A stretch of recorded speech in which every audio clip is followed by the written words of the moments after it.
बिस्मिल्लाहिर्रहमानिर्रहीम। मोहतरम ख़वातीन व हज़रात, अस्सलाम वालेकुम। उर्दू फन टीवी में खुशामदीद। मोहतरम नाज़रीन, आज की वीडियो में जो आपके साथ शेयर करने जा रहा हूँ, इसमें मरहूम चौधरी अब्दुल रहमान बंदेशा एक जलसे की तकरीब में तकरीर करते हुए अपने दुश्मनों को ललकारते हुए दिखाई दे रहे हैं।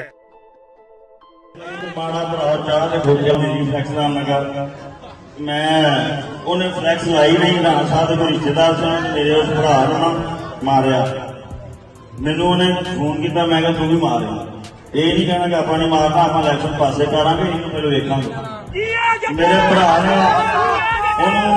उस तो बहुता मारिया।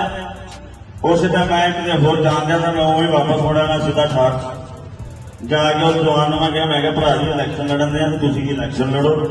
जे ये नौबत लिया तो राणा आसदा मेरिया फ्लैक्स आप टांगदा फिरेगा तेरे सामने।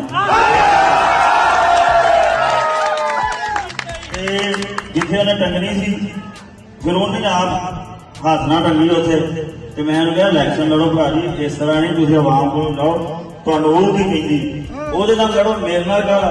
वो जो मेरे नाल प्यार करते मुहब्बत करते, क्यों मैं किसी का झूठ नहीं मारना, किसी ने फ्रॉड नहीं करना, किसी की गल इधर की उधर नहीं। तुसी अज वोट लैके आ गए हो, फिर तुहाडा पता कोई नहीं जितो हरो। तुसी ना आए किसी के दुख च ना किसी के सुख च आए हो। नवाब साहब राणा साहब ठीक है जी, पागी नहीं नीवी होंगी। 11 साल बाद आ गए, नहीं तो की मेरे सारे एवं मैं हाथ धो के लै जाऊंगा। लेकिन राणा साहब हूँ इतनी इन्नी गल तुहानू दस दईए, उन्नी देर तक एमपी हो जिन तक चौरी लियाज का नाम से तेरे पीछे। मियाँ साहब भी उन्नी देर तक ही एमपी सन जिन्नी देर तक चौरी लिहाज का नाम से पीछे।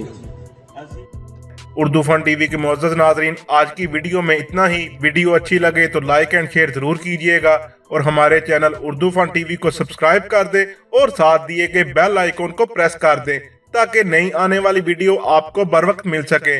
अगली वीडियो तक अल्लाह हाफिज।